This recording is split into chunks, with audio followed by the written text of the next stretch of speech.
So right now we have an agreed amount.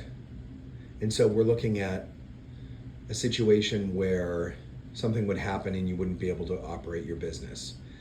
So like a partial fire, rent, the term for the business, the loss hits. And by the way, it's a forensic adjustment. So they go through your books. Um, you know, Likely they'd be hiring a forensic accountant to look through. There'd be the continuing rent. You're going to make money, but there will be rent. There's usually, and also you should look at your lease because there could be a lights out clause, so read the lease. So we total revenue minus expense is the profit. So you've got your continuing expenses, extra coverage.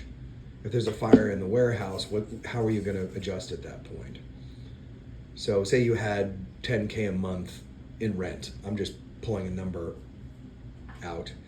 Partial loss, the pay rent, you'd still have the revenue. So you can't operate, right. Total profit, say there's profit of like 20K a month. And so executive payroll is going to stay there, but there may be ordinary payroll. If you keep people employed, depends on how that warehouse is allocated. And so, 20K a month, pay you this, pay the rent. So we're looking at like 4 to 6 months. And if we just look in the event of a fire, there'd be like that sales margin. If you had 2 distribution centers, one could take half of the revenue.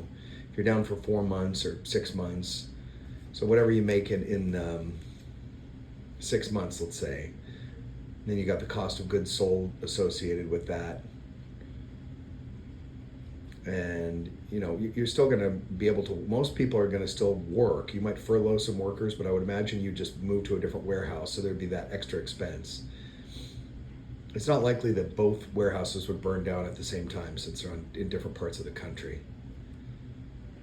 And then you have flammable product, but that would be inventory that's covered by your property limit.